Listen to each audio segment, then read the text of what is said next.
Kryeparlamentari Afrim Gashi shprehet kundër qeverisë teknike dhe zgjedhje të parakoshme.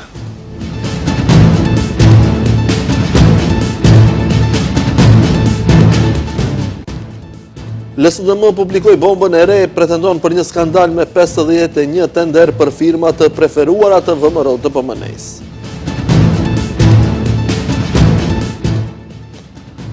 Debat publik për ligjin e ri kundër duhanit, parashikohen ndalesa më rigoroze për duhanin, gjoba deri në 5.000 euro.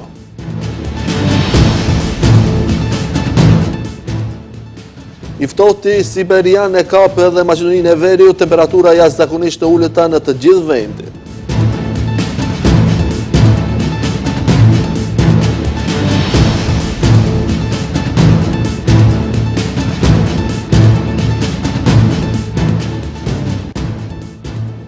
Përshëndetje shikues të nderuar, jemi me lajmet në televizionin Shenja. Pas fitores në Gostivar dhe Vrapçisht, opozita shqiptare ka nisur të kërkojë mbajtjen e zgjedhjeve të parakoshme parlamentare, por kjo ide nuk është mbështetur sot nga kryetari i Kuvendit Afrim Gashi, i cili u ka thënë gazetarëve se parapëlqen mbajtjen e zgjedhjeve të rregullta.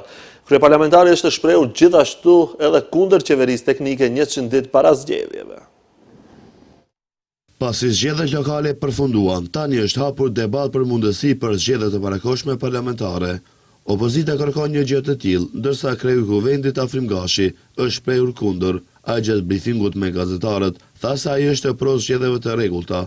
Gashi është gjithashtu kundër edhe qeverisë teknike 100 ditë para zgjedhjeve. Qëndrimi im personal është se ajo e ashtu quajtura marrëveshje për zhinos, pra qeveria teknike është për atë kohë, për atë krizë. Jemi antar të NATO-s dhe ashtu duhet të sillemi. Partitë qeverisëse nuk duhet të keq përdorin resurset para zgjedhjeve. Ndërkaq, Kuvendi në seancën e 80 të sotme e verifikoi mandatin e deputetit të ri Zeqiria Tahiri nga Vlen, i cili zëvendëson Bekim Sali, pasi njëti u emërua për zëvendëskryeministër të parë dhe ministër për çështje europiane. Në fillim të seancës, sipas propozimit të një grupi deputetësh, u tërhoqën projekti ligjit për ndryshimin dhe plotësimin e ligjit për policinë dhe ligjit për punë të brendshme, të dyja sipas procedurës së shkruar. Ekipi e antikorrupsionit të LSDM-s ka publikuar një bombë të re. Sipas tyre bëhet fjalë për një piramidë të tendereve. Përkatësisht ata pretendojnë se një kompani e afërt me VMRO-DPMNE-n, që nga viti 2022 ka fituar 10 tender në vlerë prej 16 milion euro nga komunat të cilët qeverisen nga VMRO-DPMNE. Partia opozitare LSDM sot ka dalë me akuzat të reja për keqpërdorime të tenderëve nga ana e VMRO-DPMNE-s. Sipas opozitës maqedonase, kompania Pyramid Building Solution, që ata e quajnë kompania e preferuar e VMRO-s, nga viti 2022 ka fituar 51 tender në vlerë prej 16 milion euro nga komunat që udhëhiqen nga kryetarët e VMRO-DPMNE-s. Vetëm nga komuna e aerodromit, kjo firmë e favorizuar ka fituar 22 tender, nga Gazibaba 10, por edhe nga Gjoshe Petrovi, Prilepi, Manastiri Gjevgjelia, kudo ku kryetarët e komunave janë nga VMRO. Një sër tenderësh të financuar me mjete nga Kredia Hungareze kanë përfunduar gjithashtu te kjo firmë, ndërsa parat përfundojnë te kompanitë e afërta me pushtetin, qytetarët paguajnë dhe atë me interes. Tenderi i fundit në dhjetor të vitit 2025 është me qytetin e Shkupit, më njëherë pasi Orsi Gjergjevski ulët në Karige. Kjo kompani e preferuar e pushtetit fiton një tender në vlerë prej 320.000 eurosh. Jon Fërshkovski më tej theksoi se VMRO-DPMNE ende nuk ka dhënë përgjigje për skandalet korruptive që kanë publikuar më herët. Tani për të gjithë në Maqedoni është e qartë pse vendi mbahet qëllimisht në izolim. Ja pse, përpara, për tenderet kriminal, prokuroria publike, policia financiare, antikorrupsioni, a do të vazhdojnë ende të heshtin apo më në fund do të ndërmarrin diçka për skandalit që i publikon LSDM. Kujtojmë se në muajin dhjetor të vitit të kaluar, LSDM njoftoi se në kuadër të partisë është formuar një ekip për luftimin e korrupsionit, i cili do të merret me hetimin e skandaleve të qeverisë, që nga atëherë LSDM vazhdimisht ka publikuar pretendime për afera korruptive. Ndërkohë, VMRO DPMN ka reaguar ndaj këtyre akuzave duke thënë se LSDM vazhdon me akuza të pa baza dhe pa asnjë dëshmi për veprime të paligjshme. Ata thonë se të gjitha prokurimet publike të realizuara nga komuna dhe nga qyteti i Shkupit janë kryer në përputhje me ligjin për prokurime publike përmes procedurave transparente dhe të publikuara publikisht të qasshme për verifikim nga të gjitha institucionet kompetente. Në vend që të përhapë spekulime dhe pretendime nga informator anonim, LSDM duhet të përgjigjet për skandalet e veta korruptive dhe për uljen e besimit të qytetarëve ndaj institucioneve gjatë qeverisjes së tyre të suksesshme, kur plaçshkitën shtetin, shkatruan institucionet dhe varfëruan popullin për të bërë tani biznese me paratë e vjedhura në destinacione botërore si Dubai. Qytetarët meritojnë politikë serioze dhe të përgjegjshme e jo improvizime për pikë të politikës ditore, kanë thënë nga VMRO DPMN.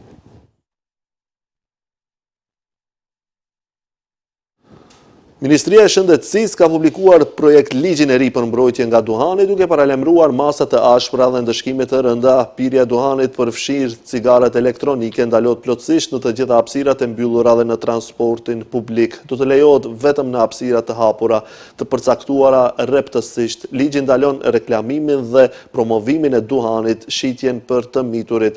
Për shkelësit parashikohet gjoba deri në 5.000 euro, mbyllje të përkohshme të objekteve dhe masa alternative ndëshkuese. Ministria e Shëndetësisë njoftoi se projekt ligji për mbrojtje nga duhani është publikuar në regjistrin elektronik kombëtar të rregullorëve, duke hapur zyrtarisht debatin publik. Ligji parashikon ndalim të plotë të pirjes së duhanit në të gjitha hapësirat e mbyllura, përfshirë cigaret elektronike. Pirja e duhanit do të lejohet vetëm në hapësirat të hapura, të përcaktuara rreptësisht, pa xhama, pa mbulesa dhe pa ndarje të improvizuara. Ndalimi përfshin institucionet shëndetësore, arsimore dhe shtetërore, vendet e punës, restorantet, kafenetet dhe baret, transportin publik, përfshirë taksit, hapësirat e përbashkëta në ndërtesat e banimit, si dhe automjetet private nëse në to ndodhet një fëmijë. Ligji ndalon plotësisht reklamimin dhe promovimin e duhanit dhe produkteve me nikotin, përfshirë rrjetet sociale, influencuesit dhe sponzorimet nga industria e duhanit. Po ashtu, ndalon shitjet për të miturit, shitja cigareve me copë, shitja online dhe përmes automatëve, ndërsa produktet e duhanit nuk guxojnë të ekspozohen në dyqane. Ndalohet prodhimi dhe shitja produkteve me aromë mentoli, frutash dhe shije artificiale, me synim mbrojtjen e fëmijëve dhe të rinjve. Kontrollet do të shpresohen, ndërsa për shkeljet parashikon edhe mbylljet e përkohshme të objekteve. Shkelësit do të përballen me gjoba të rënda nga 2.000 deri në 5.000 euro për persona juridik, deri në 2.000 euro për persona përgjegjës edhe 100 euro gjobë në vend për persona fizik. Megjithatë, ligji parashikon edhe mundësitë alternative për shlyerjen e dënimit përmes punës me interes publik ose kontributit financiar për fushata shëndetësore.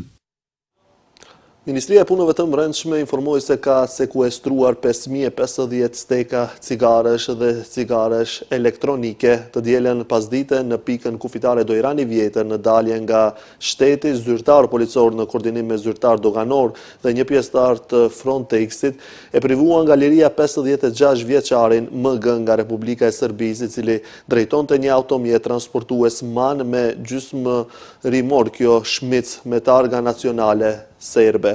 Gjatë kontrollit kufitar është konstatuar se numri vini gjysmë rimorkios në lejen e qarkullimit ishte i falsifikuar. Gjatë kontrollit të detajuar në gjysmë morkio me ndihmën e një pajisje speciale endoskop është zbuluar një bunker i fshet në të cilin janë gjetur gjithsej 5.050 steka, prej të cilave 800 steka cigare dhe 4.250 steka cigare elektronike. Pas dokumentimit të plot të rastit, ndaj MG-s do të parashtrohet kallëzime penale, falsifikim dokumentesh dhe kontraband.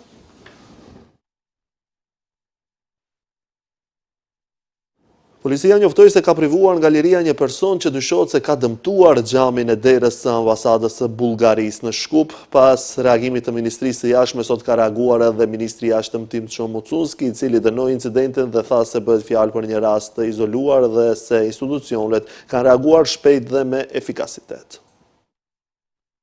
Ministria e Punëve të Brendshme ka ndërmarrë masa ndaj incidentit të djeshëm ku një person dëmtoi xhamin e derës së ambasadës së Bullgarisë në Shkup. Pas aktiviteteve të ndërmarra për gjetjen e autorit dhe zbardhjes së rastit, policia njoftoi se ka privuar nga liria një person që dyshohet se ka shkaktuar incidentin.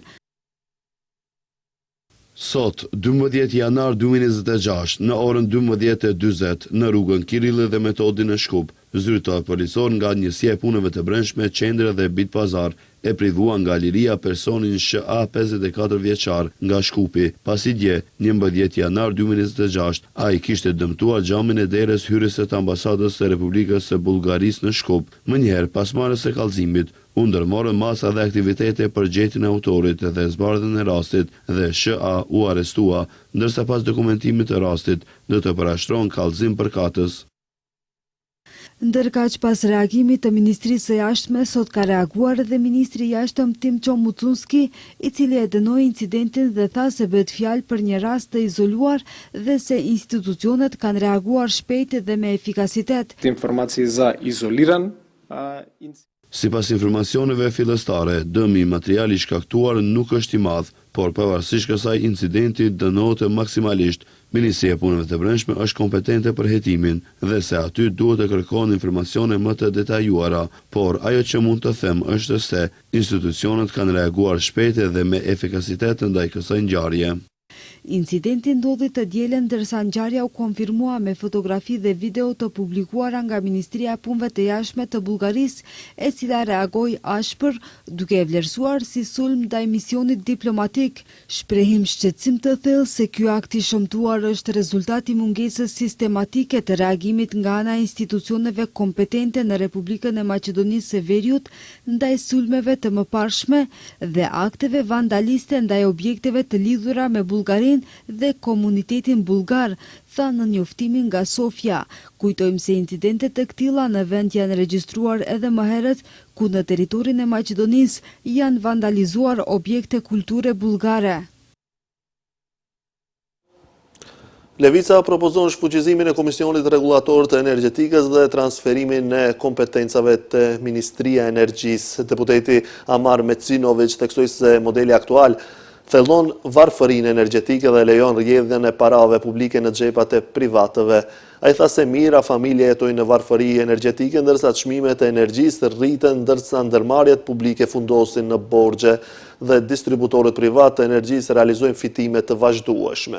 Propozojmë shfuqizimin e KRE-s në mënyrë që të ketë përgjegjësi politike për të mundur të thirren për përgjegjësi politikanët tanë, kryeministri dhe ministrat tanë kur faturat rriten me shpejtësi, u shpreh deputeti Mecinović. Energetika.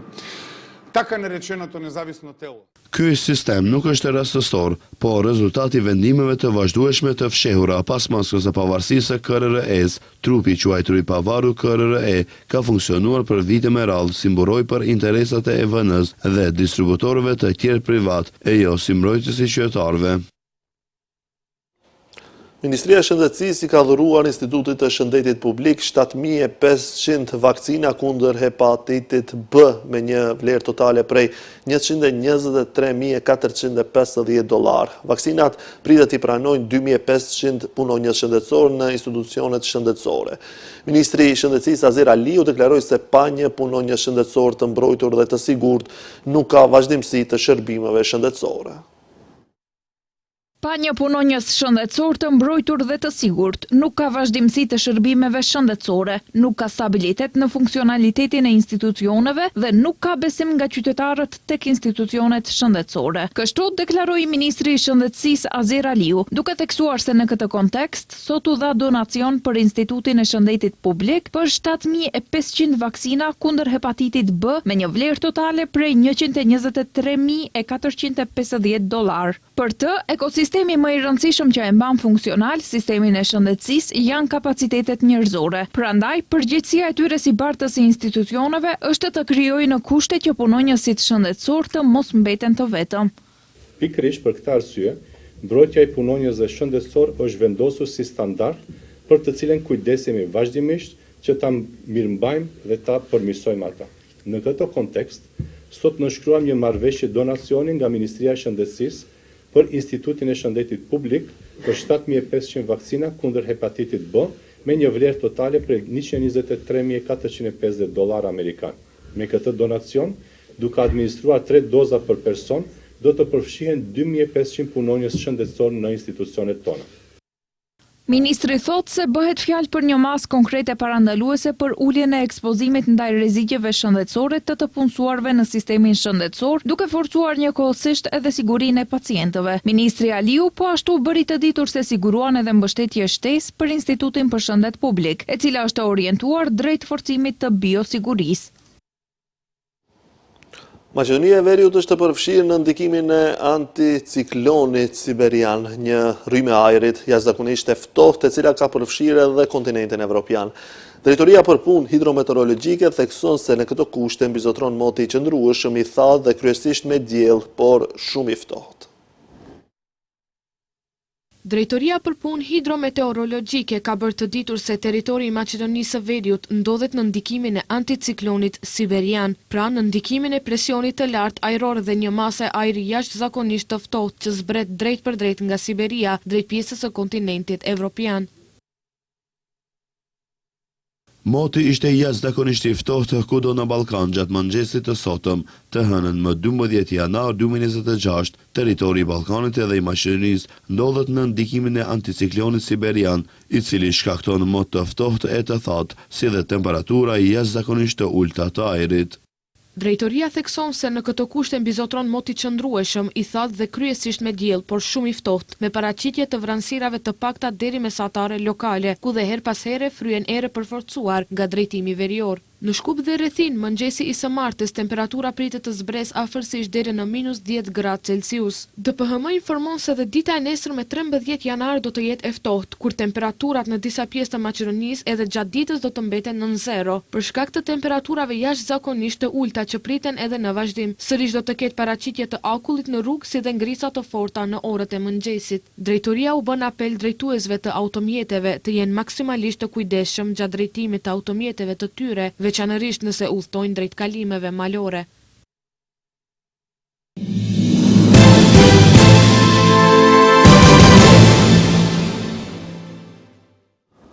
Erërat e fuqishme goditën Evropën, ndërsa stuhia Goreti mbërtheu pjesën veriore të kontinentit. Në Francë, afro 380.000 familje mbetën pa energji elektrike, shumica dërmuese në rajonin verior të Normandisë. Stuhia ka bërë që të rrëzohen pemë në disa rajone, ndërsa një prej tyre ra mbi një shtëpi, por nuk pati të lënduar. Shkollat vazhdojnë të jenë të mbyllura në veri të Francës, ndërsa janë dhënë paralajmërime për mot të keq në 30 rajone të tjera. Ndërkohë, në Britani rrjetet hekurullore kanë pezulluar shërbimin në disa pjesë të vendit, priten erëra deri në 160 km/h që do të krijojnë kushte të rrezikshme në zonat bregdetare. Sipas shërbimit meteorologjik, në Gjermani në veri bora mund të shkoj deri në 15 cm, ndërsa në jug ekziston rreziku i ngricave.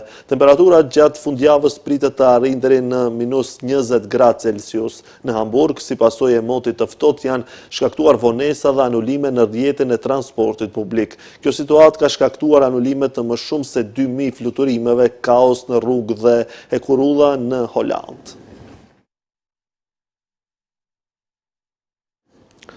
Kryetari i Komitetit të Zgjerimit të NATO-s në Austri, Gunther Fehlinger, lëshoi një paralajmërim të ashpër ndaj SBA-s mes pretendimeve se Donald Trump mund të vendosë marrjen e Grenlandës, duke mos përjashtuar edhe ndërhyrje ushtarake atje. Në një video të publikuar në rrjetet sociale, Fehlinger tha se nëse SBA do të aneksonte Grenlandën, të gjitha bazat amerikane në Europë do të konfiskoheshin dhe SBA do të duhet të largohej. Nëse merrni Grenlandën, ne do të marrim çdo bazë amerikane nga Aviano në Ramstein, nga Rumania në të gjitha bazat e tjera ushtarake do të konfiskohen dhe ju do të humbisni pozitat që ka pasur fuqia amerikane që nga lufta e dytë botërore. Nëse merrni Grenlandën, duhet të largoheni, shprehet Günther Fehlinger, kryetari i Komitetit të Zgjerimit të NATO-s në Austri.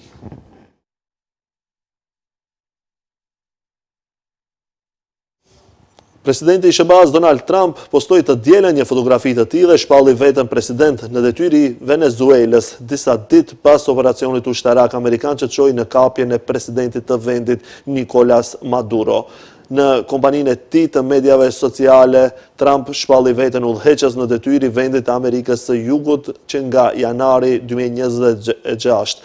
SBA kreu operacion ushtarak në Venezuelë me 3 janar duke kapur Maduron dhe gruan e tij, Cilia Flores, për të gjykuar ata në një gjykatë në New York për akuzat të lidhura me drogën dhe armët.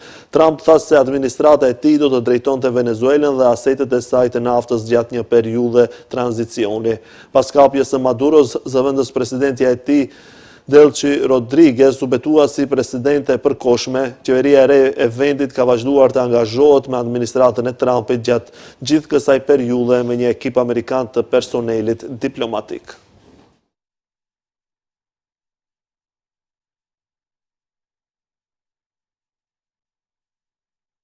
Kjo ishte gjitha për këtë edicion informativ. Faleminderit për vëmendjen, bashkë miru pafshi.